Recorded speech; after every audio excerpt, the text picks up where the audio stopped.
It's very nice of you to come. It really is co-creating at its best. And we'll have a good time together today, discovering new, clarifying, soothing, stabilizing, opening new doors, getting out of the box, getting into new understanding. We are eager to visit with you about anything that is important to you. There is nothing off limits here. You will like it. It will make sense to you. At the core of that which you are, you already know all of this. But since you got here in your physical bodies, you've been doing a logical thing, what all humans do. You've become calibrators to what you're observing. So you have adjusted your vibrational frequencies to match what's going on around you. And sometimes that is very helpful and sometimes not so helpful. It's all part of acclimating to life on planet Earth.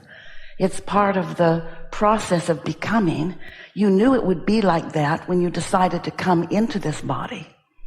But we are here, if you want, to talk with you about how to calibrate to who you really are, to that source energy that still exists in non-physical, even though you are here in this physical body.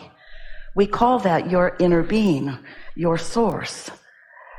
That is the larger part of you that remains non-physically focused while you are here. And those two aspects of you work together very nicely, because here you are. You weren't just willing, you were eager to get here and get focused here.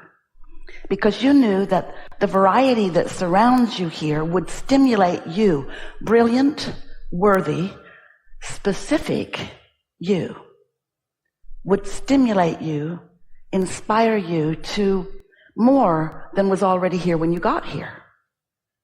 You knew that you are creator and that you've come into the most wonderful environment where what you create manifests so that you can see it and hear it and smell it and taste it and touch it. But what you're not remembering, for the most part, is that quite a bit of that process of vibration or energy turning to thoughts and thoughts turning to things, quite a bit of that process is not translatable to you or seeable or hearable or smellable or tasteable or touchable until it bursts onto the scene. And that's the part you like the best. You like it when it manifests. You like it when you get the whiff of it that it's coming. Esther is intoxicated when she can feel something that she's been thinking about for a while and something that she knows for sure is in her vortex. And she knows because she understands the laws of the universe and she believes us, that it's been gestating, that it's been becoming, and she knows it's going to show up where she can experience it sensually soon. And she loves, loves, loves that moment that she can feel it's about to burst into the scene of her life. And she stands in eager anticipation and readiness for those clues. Do you?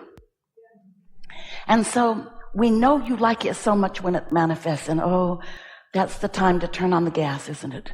That's the time to make your thoughts and wishes known. That's the time to speak about what you want with more specificity. Because when you do, it not only makes it come to you faster, but it makes you more a witnesser of so many more parts along the way, so that you are not surprised while you are delighted so much. You feel it coming. You know it's coming. Can't you feel a lot of things coming? Can't you feel how much you have been sifting and sorting and asking? Don't you just know that your vibrational reality is just full of all kinds of asking? And if you have any understanding of what we've been talking about, you understand that your vibrational reality, we call that your vortex, is ready to burst into physical stuff for you. And as you stand, not impatient, but knowing, not insecure, but sure, not wondering how you're doing, but eager to see it as it shows up, then you're a deliberate creator who is having the satisfying journey of evolution, just like you knew you would when you decided to come. But if you are a human who is sort of stuck inside the box, and by that we mean inside the box of whatever already exists. So you're an observer or a regurgitator, a pigeonholer, a sort of historian, or a keeping track of what is, then you may not feel such an eagerness for what's being born out of all of that. You might be stuck in your sifting and sorting and defining what's already here that you like and what's already here that you don't like, and how the stuff that's here that you don't like got here, and who's to blame for the stuff that you don't like, and what's happening to all the stuff that you do want, and where did that all go, and am I really worthy, and is anybody really worthy, and what's going on? In other words, humans are stuck in what is, because you're so good at translating vibration into what you can see and hear and smell and taste and touch. You're really, really, really, really good at that. But we want you to be good at something else too. We want you to be good at feeling what's in your vortex, feeling what's outside the box and inside the vortex. We want you to stand in anticipation, but in order to do that, you have to trust the laws of the universe. And there's another big thing you have to trust. And we're going to talk a lot about that here today, because we care very much that you do come to know this. You got to know you are worthy and deserving of the things that you are choosing. Because if you don't think you are, you don't let them in. And when you don't let them in, then you don't see them. And when you don't see them, then you make a flawed premise. You say, what I want isn't here, therefore I must be bad, I must be unworthy, or I must not be good at this, or I must not understand it. And we think it's mostly you just don't understand, and we are fixing to do something about that today. We want you to know that you are the creator of your experience, that your point of attraction matters. It's all that matters in terms of what happens in your life. And we want to help you to see how you can offer your vibrational point of attraction on purpose, so that it matches what you do want, not what you don't want. You see, it's like every subject is a stick with two ends on it. It's what you want on one end and the absence of what you want on the other. So if you're talking about prosperity or money, abundance, you might be feeling it from the not having it end of the stick. So every time you use the word, or every time you ask, you're in a vibration that isn't letting it in. You're in a vibration of opposition to what you're asking for. And then you misunderstand. You think that somebody else up there must be holding up the flow. But nobody else ever is. Nobody can hold up your flow, only you.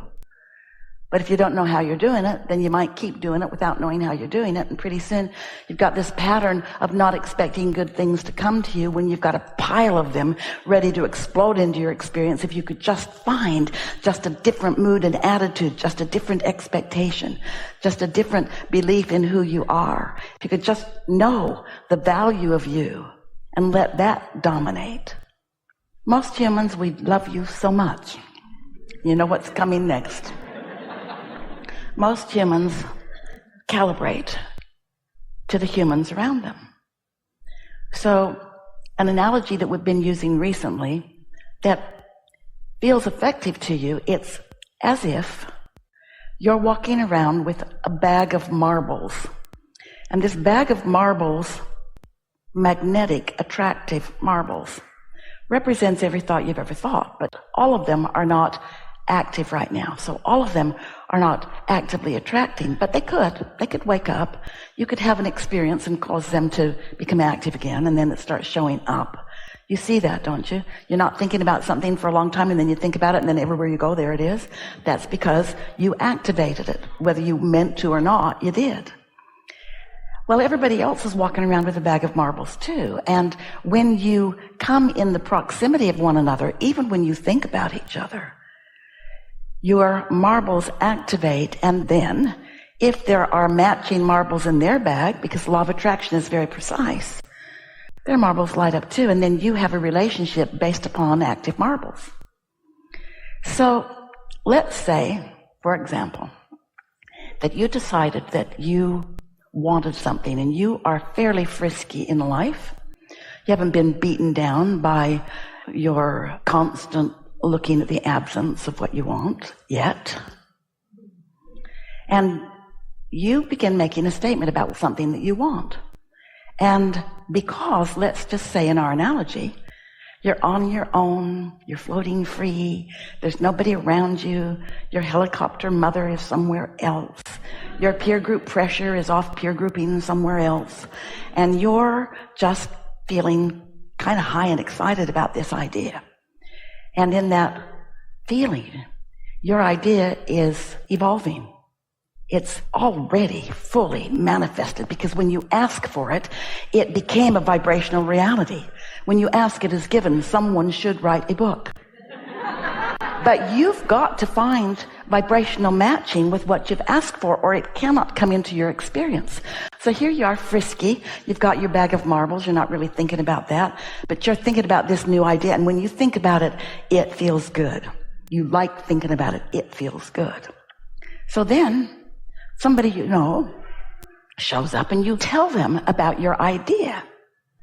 But they've already been touched by something like that. They knew somebody who wanted that and it went bad and they fell off a cliff or in a hole.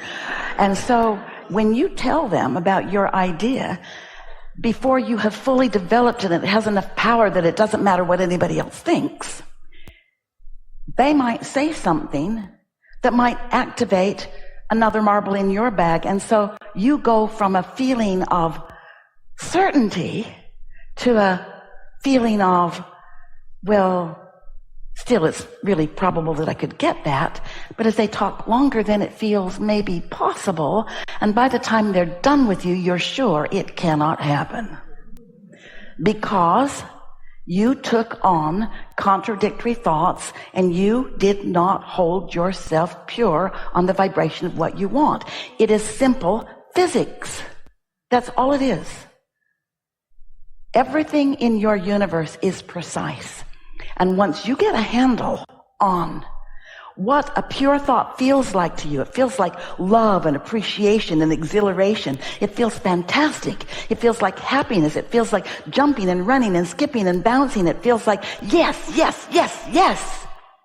But somebody that has been touched by others with their bags of marbles, they're in the warning mode. Oh, you better be careful. You could get your heart broken. You could want something that you can't have, and then you could be like Uncle Frank who just lays under the bridge all day. And so what we want to help you to realize is that you have the ability to find a thought of what you want and to practice it into a place of purity and to bring it all the way home in its fantastic dimension in whatever way you want. It will get bigger and bigger and broader and better and better and better because that's how the universe works. That's how the law of attraction works. But there is no assertion, there's only attraction. And so if you are attracting desire and doubt, what have you got? You got a muddy mess. I want it, but I felt like I could do it, and then I talked to them. Or I didn't even talk to them, I just showed up where they were, and they just vibrated around me, and I paid attention to them and listened and wondered what they were worried about and what they were reading and what they were watching on television, and I started doing it too, and now I also want to die. So let's take it easy, chill, think about having fun.